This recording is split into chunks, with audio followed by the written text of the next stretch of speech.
vins de Bourgogne, c'est la Grande Bourgogne, Chablis au Beaujolais. Et dans cette Grande Bourgogne, on a à peu près 240 hectares de vignobles. On a 140 hectares en Côte de Beaune ou Côte de Nuit. Dans tous les villages, on a une partie de vigne, des petits morceaux, des gros morceaux. Et tous ces raisins vont venir dans la cuvée qu'on va aller voir juste après. Ensuite, on a 90 hectares dans le Beaujolais.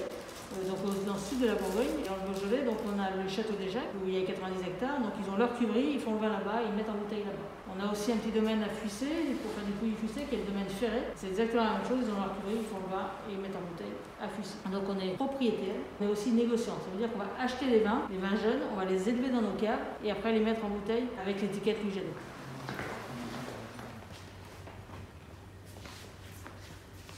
Ce qui est assez simple, on est en monocépage. Donc pinot noir en rouge ici, gamay dans le Beaujolais et en blanc on est en chardonnay à 100%. Donc ici c'est une cuverie qui est dédiée uniquement au pinot noir. Donc on va recevoir les raisins, ça va être trié. On a d'abord une des grandes tables de tri, on trie à la main et ensuite on va érafler, c'est-à-dire qu'on va garder que les baies de raisin. Ça c'est un choix d'unification. Soit vous mettez la grappe entière, soit vous mettez uniquement les baies de raisin. Chez nous on va mettre uniquement les baies de raisin. Donc ces baies de raisin vont être poussées au-dessus du plafond. Ça va arriver dans la tuyauterie que vous voyez au milieu là. Et après, vous avez deux pipettes de distribution qui vont tourner et se positionner au-dessus de la cuve qu'on va choisir. En fait, on a une distribution circulaire. On a à peu près 80-90 appellations différentes, donc on ne peut pas les mélanger en Bourgogne. C'est important de les garder individuellement. C'est pour ça qu'on a autant de cuves et autant de tailles de cuves. On a des cuves inox, des cuves bois, et on va choisir la cuve uniquement en fonction du volume. On essaye toujours d'avoir 2 tiers de raisin dans la cuve. Donc en fait, si votre parcelle, elle va vous donner 15 hectos, on va mettre ça dans une cuve de 20 hectos. Uniquement ça. C'est vraiment la quantité de raisin qui va nous permettre de choisir la cuve. En fait, le bois, il n'apporte rien, c'est juste un contenant. Et donc après, on a nos raisins qui sont dans la cuve. Et vous savez, pour le pinot, le jus il est blanc, la matière colorante est sur la pellicule. Donc il faut faire migrer la matière colorante de la pellicule dans le jus. Ça s'appelle la macération. La macération, en général, en Bourgogne, elle va durer 15 à 20 jours. Chez nous, elle va durer 25 à 30, 32 jours. Faire ce qu'on appelle des longues macérations. Macération courte, vous allez chercher uniquement le fruit du raisin. Donc ça va être très bon, très charmeur. Ça ne tient pas dans le temps. Macération longue, vous allez chercher les tanins, vous allez faire une structure. Et cette structure va libérer des arômes au fur et à mesure du temps. Dans votre bouteille, quand vous avez la floculation de la matière colorante, quand vous commencez à voir le dépôt qui apparaît, ça libère le bouquet aromatique. Et ce bouquet aromatique est beaucoup plus complexe qu'uniquement le fruit du raisin. C'est pour ça qu'on fait des longues macérations, pour aller chercher ce toucher-là. Alors c'est vrai que nos vins jeunes ne sont pas très charmeurs, hein. Au bout de 3-5 ans, ils commencent à se libérer. Donc on fait d'abord la matière chez nous, et après on aura la partie aromatique. Donc macération longue, et en même temps, fermentation alcoolique, transformation de sucre en alcool. Pendant cette transformation alcoolique, toutes les parties solides vont monter à la surface. Vous allez avoir un chapeau. Et ce chapeau, il faut le casser tous les jours pour mettre le jus au-dessus pour lessiver la matière colorante. Le boulot dans la cuve, c'est de piquer le maximum de matière colorante. Donc ça s'appelle en français le pigeage. Donc en fait, avant, ils faisaient ça au pied. Ils sautaient dans la cuve pour casser ce chapeau pour remettre le jus en surface. Maintenant, on a une espèce de barre qui va descendre, monter, tourner, descendre et faire le pigeage.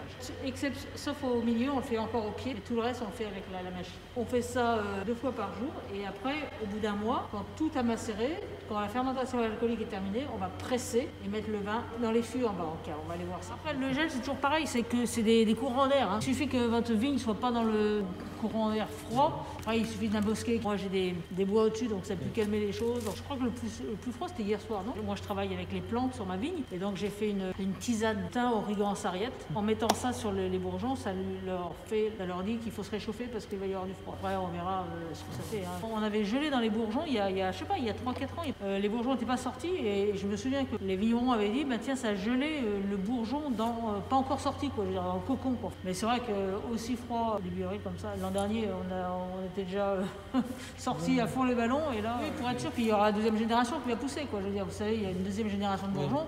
Donc après, le seul truc, c'est un décalage entre les maturités, quoi. Ceux qui ont survécu aujourd'hui vont en être en avance et encore on va voir parce que comme on n'est pas avancé dans la saison, faut voir. Mais c'est vrai que c'est toujours un peu tôt de dire, mais bon, de toute façon, il va nous manquer du vin à la fin.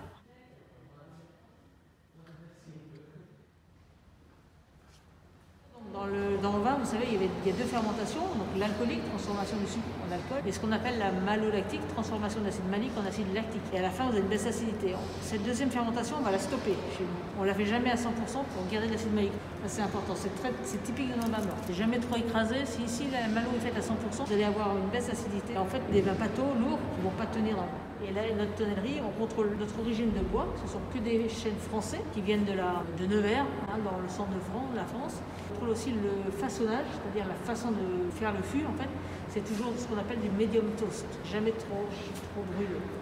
Et ici, on a la deuxième fermentation, la malolactique. Pour les blancs, on la stop. Pour les rouges, on la fait à 100%. En général, on aime bien avoir cette deuxième fermentation au début du printemps. Donc une fois que la deuxième fermentation est terminée, on va faire ce qu'on appelle le soutirage, c'est-à-dire qu'on va séparer les lits qui sont là avec le vin clair, donc le vin clair d'un côté, les lits de l'autre, et après ce vin, il aura fini toutes ses fermentations. Donc en fait, les rouges qui ont fini leur fermentation en 2020 vont venir ici, et ici c'est ce qu'on appelle la cave des grands vins, c'est les grands premiers crus et les grands crus en fait qui se trouvent ici. C'est un ficin blanc. Et ça c'est rare. Vous allez voir, c'est assez étonnant. Ficin c'est souvent du rouge et nous on a une parcelle de blanc. Donc on est sur le millésime 2018. En 2018 c'est un millésime pléthorique et mûr. En blanc on fait peut-être, je sais pas, 6000 bouteilles. La parcelle n'est pas très grande. Hein. Elle s'appelle Clos Moreau. On va aller sur Centenay, c'est à la limite de la Saône-et-Loire et de la Côte d'Or. Et on va aller sur un premier cru qui s'appelle Clos Faubard. Nous on a une toute petite parcelle, on a deux pièces, 600 bouteilles de ce vin là. Donc c'est rien. Ça on le vend qu'ici. C'est que pour le particulier qui est là parce qu'on peut pas le vendre partout. Et je vais être sur un millésime 2016. Alors 2016 c'est une année de gel. On a acheté à 50% en 2016. Petite quantité mais des raisins mûrs. Donc des choses très doux, très tendres. Moi je dis souvent que c'est un vin foie gras parce que c'est dans la tendresse, dans le gras et tout. Et c'est délicieux 2016. Et c'est vraiment des millésimes qui pourront se garder 10 ans sans problème. Côte chalonnaise, encore un peu plus au sud, Mercurey, donc côte chalonnaise, hein, pour remonter de la Saône-et-Loire, c'est le nord de la Saône-et-Loire. Et 2017. Donc 2017 qui n'est pas un millésime forcément très sexy, mais qui est très accessible, qui est facile à boire, qui n'est pas très compliqué. Et ça sera un millésime très rapidement en fait. Mercurey 2017.